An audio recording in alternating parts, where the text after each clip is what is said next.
Läheme siis Estfieldiga edasi. Praegu siis mehaanika pool on siis tehtud need asjad ära, mis oli plaanitud.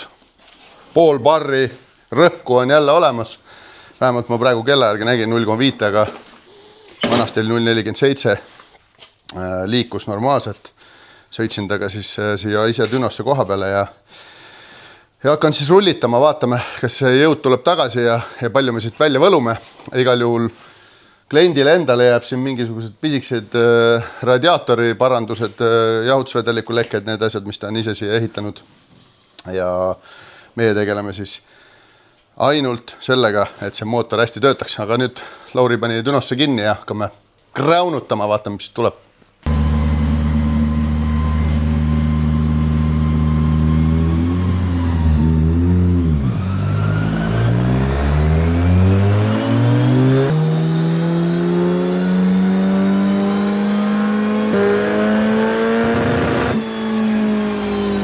Natuke traction kontrolli ka. Vaatame näitab nupust. Hopsti.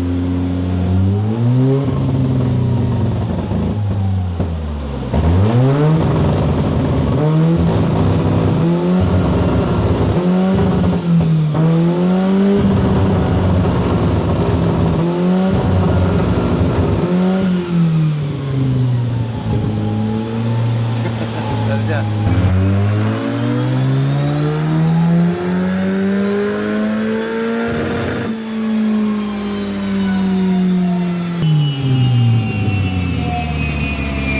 Ja valmis ongi. Vaatame, keeran ringi siis selle kaamera. Põhimõtteliselt on siis peaaegu 160 hobujõudu ja 206 newtonmeetrit. Ja ilusti hoiab, ilus sirge, ütleme siis newtonmeetri kurv on. Nüüd ma lähen siis tänaval ka, testin ära, kuidas see töötab ja hetkel ma võin öelda, et ma võtsin sealt nagu maksimumid ja maksimumi. Rohkem siit igal juhul selle konkreetse rauaga ei tule.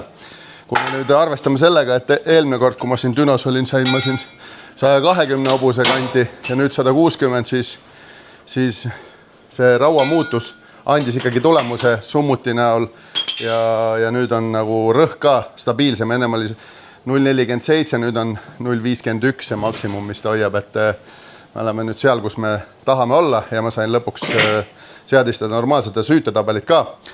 Aga mina lähen nüüd tagasi, sõidan temaga töökotta, paneb veel jupid külge ja kutsub kliendi järgi ja siis kunagi juba võib-olla hiljem kuulame siis seda tagasisidet ka. No nii, mäletan, ma rääkisin teil vist mingis saates ka, et sellised ägedad matkaautod tulevad tuunima. Antud Morelo on siis tegelikult konkreetne mudel on ainukene Eestis ja üldse on neid vist äkki 3 tükki juba täna siin Eesti teedel liikvel sarnase tehnikaga. See on nüüd kõige suurem hetkel, aga käisime siis sõitsime, tegime siis esimese mõõtmise palju kuidas ta kiirendab näiteks 30 kuni 100 km tunnis ja siis praegu siis Lauri kirjutab minu tehtud faili sinna peale ja lähme uuesti kohe testima, kuidas tal see kiirendus paranes. Hetkel oli tegelikult päris mannetu, isegi selline kruisimine seal 90 kandis on kütuse, ütleme siis milligrammid ikkagi laes ja turborõhk, et koormus on päris suur sellise 7,5 tonnise bussiga. Nii et seda oli tunda, et see kiirendus oli sükene. Võta aega, kuhu sul kiiret on. Sul on puhkus ees, aga kui sul puhkus on 2 nädalat, siis on kiire. Kui sul puhkus on kuid, siis võtadki aega nagu saksa pensionär, võtad aega, hakkad rahulikult kulgema, paned 80 kruisi peale ja siis jõuad kohale ja jõuad millal jõual, ei olegi kuhugi probleemi, ütleme siis ei olegi kiiret kuhugi, aga kui sa oled selline tegus Eesti töömees, kes ikkagi oma raskelt teenitud raha eest ostab endale Morelo, see tahab kiiresti käia puhkusel ära perega ja kiiresti tagasi, nagu ikka Eesti värk on, aga lisaks sellele Morelol on meil siin ka siis tegelikult üks põnev auto veel. Aga kuna see Mercedese mootoriga matkaautosid me oleme siin testinud ja mõõtnud ja tuuninud palju, siis seda ei hakka teile uuesti näitama, aga seda Morelot ma tahtsin teile ikka kindlasti näidata, et iga päev sellised asjad käib. Kahjuks on see, et see OBD kanal on uutel Fiatidel ja Ivecotel lukus ja tegelikult oleks üks gateway kaabel panna sinna, et me saaks diagnostikapistiku kaudu teda tuunida ja logida, aga see kaabel on matkaautodel ära peidetud sinna armatuuri sisse ja selleks tuleks kogu armatuur lahti võtta ja teada saada, kus kohas see asub. Ja sellepärast me siis nagu kasutame seda vanakooli tehnikat, et läheneme talle kapoti alt otse ajusse, kirjutame faili peale ja siis tavadiagnostikaga siis logime siis oma siis andmeid, mida me siis näha tahame sealt.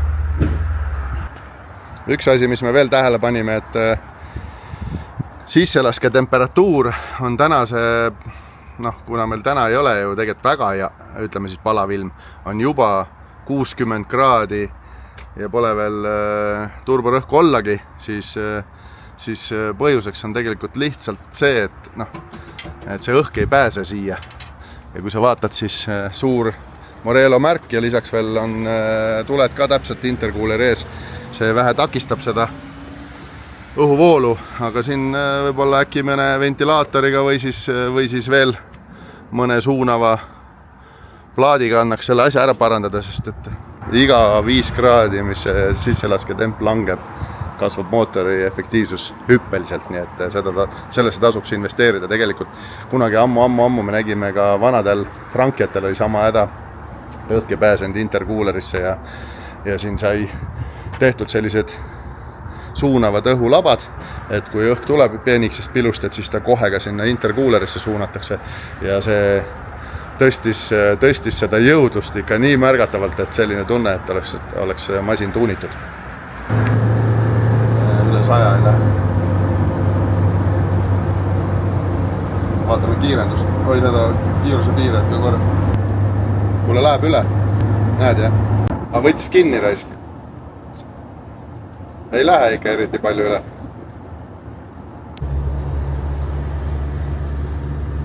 Nii, mina olen valmis. Jah.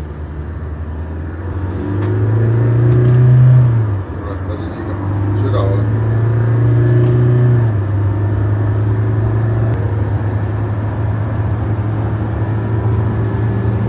Suva ei jõudnud.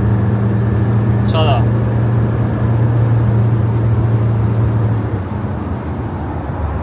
Natuke lasin liiga piiresse. Muidu oli kiirem ka või? 6 sekundit. 6 sekki kiirem, jah? Jah. Tahan, et järgmine tuleb 7. Siis ma vahetan käiku õieti. Teine käik on sees. Mina olen valmis. Jah.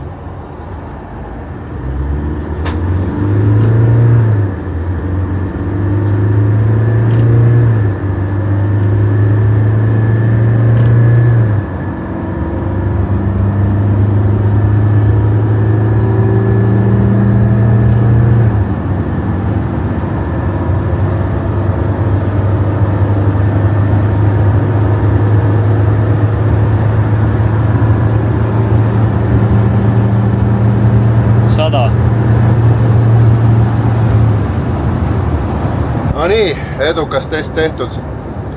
Peab ütlema, et nii nagu teised, 6 sekundit kiiremini 30-st 100-ni. Suurusjärk on sama, tunne on ka olemas. Ei uimerda seal 5-6 käiguga enam nii palju. Ja täna on väga tuuline ka. Ja üldse on nagu vaja teha ikka päris mitu testi, et saada selline keskmine, aga praegu ideaalselt mõlemad tõmbed ühte auku. Ja nüüd me sõidame tagasi töökotta ja kutsume kliendi järgi, aga kuidas, Lauri, sul kõik andmed korras on? Praegu paistab okei kõik. Tõesku muuda. Ja nüüd seda uut Ivecot pole ennem vaadanud ka? Ivecot? No, ta on ikkagi Iveco, jah? Ma ei tea, kumb ta on enam. Ta on Iveco Fiati võtmega. Jah. Nii et teie subscribe, like ja me võtame nüüd järgmise ette. Lauri läheb, sõidab selle Mersuga üksi, nii et ma ise kaasa ei lähe.